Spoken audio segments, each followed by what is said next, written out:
Welcome back to Big Times Podcast. On TikTok, Big Times, the Kenya's first female Nobel Prize winner, said that it's about the little thing that citizens do.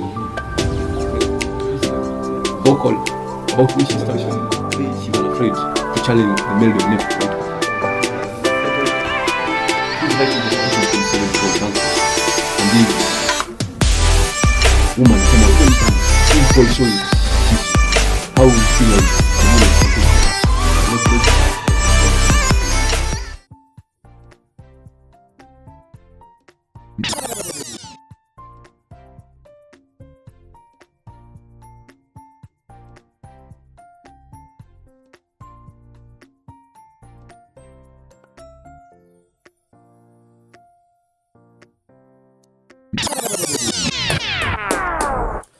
Yes, my people, welcome back to Big Times Podcast.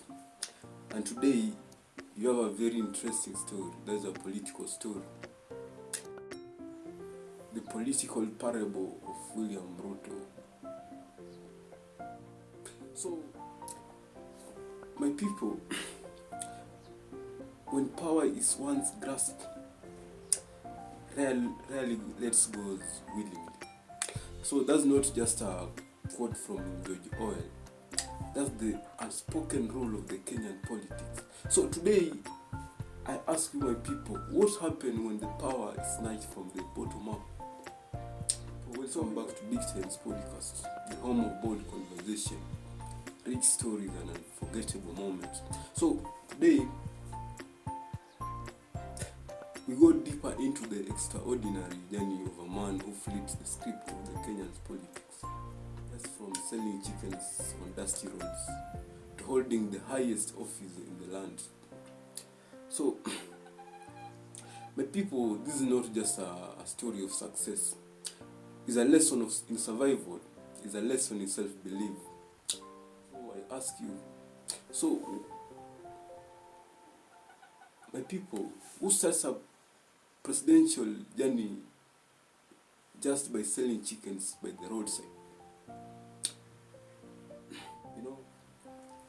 Before there were sirens, before there were red carpets, and before there were presidential pens, and there was this man, William Samoei Ruto. A boy from Sugoi was in Gishi.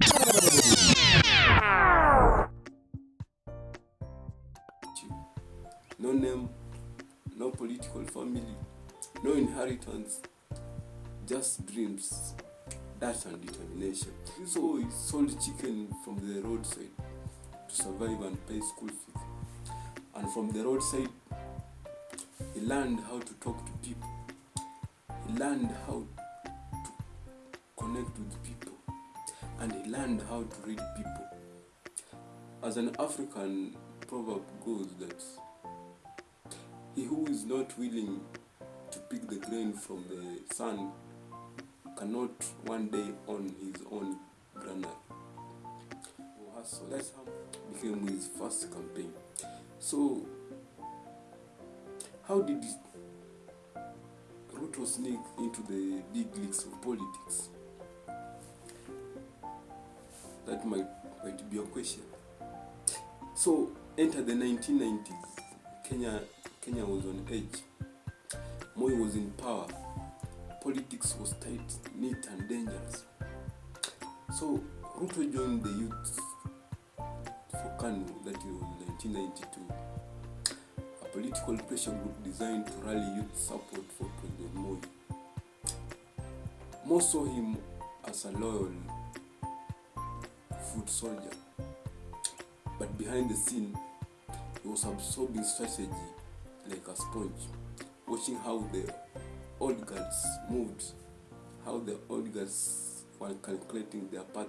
In 1997, Eldoret North, he challenges that was Ruben Chesire.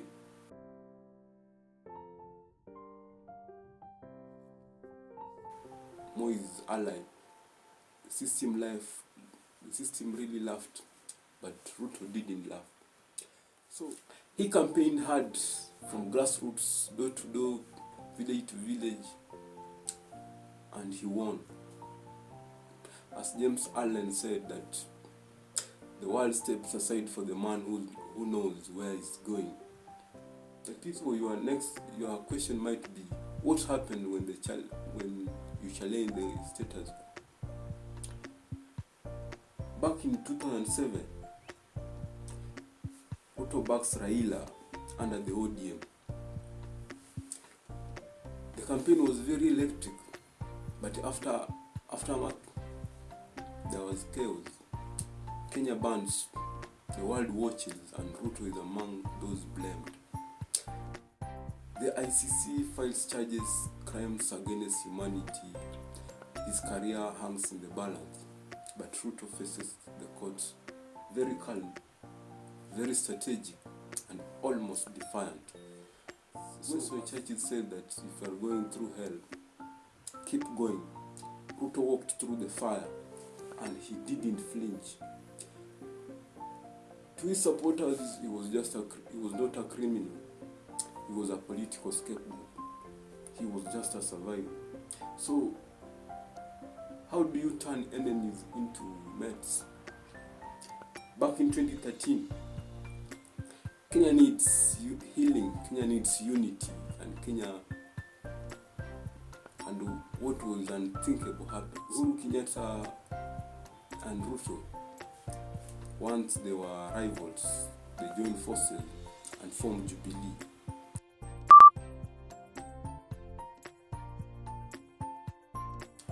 Uhuru, a prince of the Kikuyu political dynasty. Ruto, just a self-made Kalenjin warrior. It was the ultimate handshake. That's the hustler. So there was message. The message was peace, development, and moving forward. And it really worked. So they won the presidency twice. So as the owner said that politics makes strange bedfellows. Even in the hearts of the State House, Ruto knew that the throne doesn't belong to the second person, second man. So what happened when the power starts to slip away? Second term, 2018, Uhuru shakes hands with Raila Odinga. Suddenly, Ruto is sidelined, his wings clipped, his allies purged, his access restricted. He becomes a stranger in a government that he helped to build. But instead of complaining, Ruto does what only a true street politician do. He goes back to the ground. He goes back to the churches. He goes back to the market. And he goes back to the small businesses. He talks to the border riders. He talks to the hawkers, to the single mothers. And from that, he built a new army, the Hustler Nation. So my people, can a man with no support beat the system? Yeah.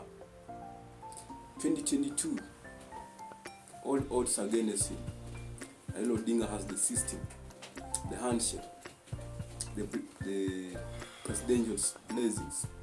Ruto, he has just the hustlers. He runs on a new philosophy, bottom-up economies. That's beautiful. He speaks in the language that the elites cannot copy. Because the language isn't rehearsed. The language is real.